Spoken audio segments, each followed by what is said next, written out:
در درس گذشته یافتن همین فرمول دیده برآمدیم. این حاصله فرمولی یعنی فرمول یکم حاصله است.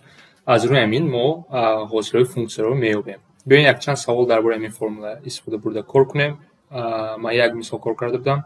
در این درس دو سه مثال دیده برآییم. مثلا فونکسیون چی باشد؟ بگذاریم ما فونکسیون دائمی داشته باشیم. مثلا 5.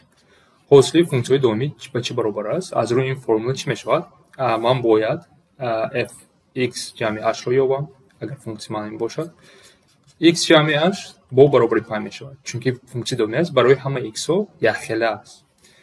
f x من با 5 برابر است. اگر من برای فرمول مونم در فرمول حاصله فونکسی من میشود لیمیت h میرود به 0 5 minus 5 تقسیم h. در اینجا h به 0 برابر نیست، عددی که به 0 خیلی هم نزدیک است. از اینجا میبینیم که لیمیت 0 تقسیم h میشود، یعنی 0 تقسیم یگانه هم وقت به 0 برابر است.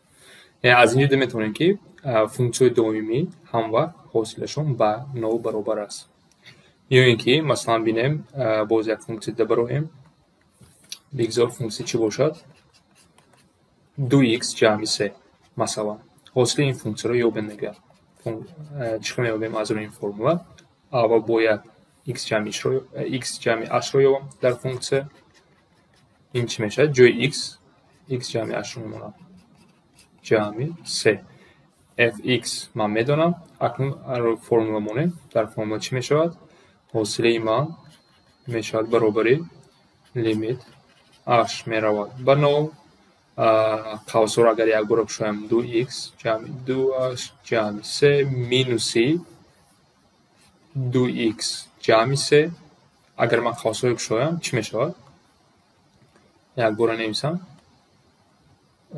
2x مینوس 2x مینوس 3 تقسیم h. از اینجا ببینید چه اختصار میشوند. 2x قطعی 2x میرود پلوس 3 مینوس 3 میرود و در آخر چی میموند؟ لیمیت h میرود به 0 2h تقسیم h. از اینجا اینو هم اختصار میشه و جواب آخری ما 2 میشود. یعنی حاصله 2x جمع 3 برابری 2 است از روی این فرمول. باز یک مثال آخرون برآییم. فونکسی کمتر دیگر رو ببینیم، مرکب‌تر رو. بگذار x درجه 3 باشد و حاصل این فونکسی رو یابیم دیگه. چیکار میکنیم؟ یکم باز x جمع h رو باید یابم، یعنی جای x من باید x جمع h کوب. یعنی اگر من خواستم یابم چی میشد؟ از روی فرمول x کوب جمع 3 x کوادرات h جمع 3 h کوادرات x جمع h کوب. و بیاین به فرمول مونه چی میشود؟ حاصله فونکسی ما برابر است لیمیت h میرود به 0 یکم ifade رو میمونم. این همه این که میرسم x کوب جمع 3 x کوادرات h جمع 3 h کوادرات x جمع h کوب مینوسی فونکسی خودش چی است؟ x کوب است. خطی کس تقسیم h. از اینجا چی اختصار میشود؟ x کوب میروم. اکنون در ifade بالا همش h داره. همون اگر از قوس بیرون من اگر گیرم لیمیت h میرود به 0 این میشود 3x کوادرات جمع 3hx جمع h تقسیم h. هر دو اینو هم اختصار میشود و در آخر حاصله ما چی میموند؟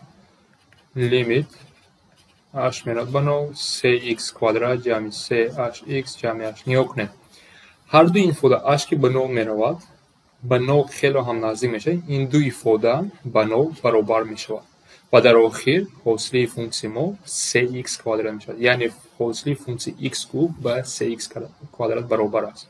در اینجا باز هم سوال پرسیدنش ممکن است. مثلا حاصله چیست؟ یا اینکه حاصله در نقطه 2 به چند برابر است. چه کار میکنیم؟ حاصله در نقطه 2 اول حاصلش رو میابیم که حاصله رو ما یافتیم 3x کوادرات است و به جای همون x 2 رو میمونه، یعنی 3 ضرب 2 در کوادرات. این میشود 3 ضرب 4 برابر 12. این بود یافتن حاصله فونکسی با یاری قاعده اولی. در درس‌های دیگر فرمول می‌بینیم که از همین فرمول آمده اند. و خیلی کوتاه‌تر هستن و خیلی آسان‌تر هستن برای ایجاد کردن. یعنی فقط با لیمیت خیلی رفته کار کردن خیلی وقت میگیره، دشوار است. شکلی که میبینید فرمولای کوتاه‌تر یافتگی هم که از همینجا خلاصه برآمده است.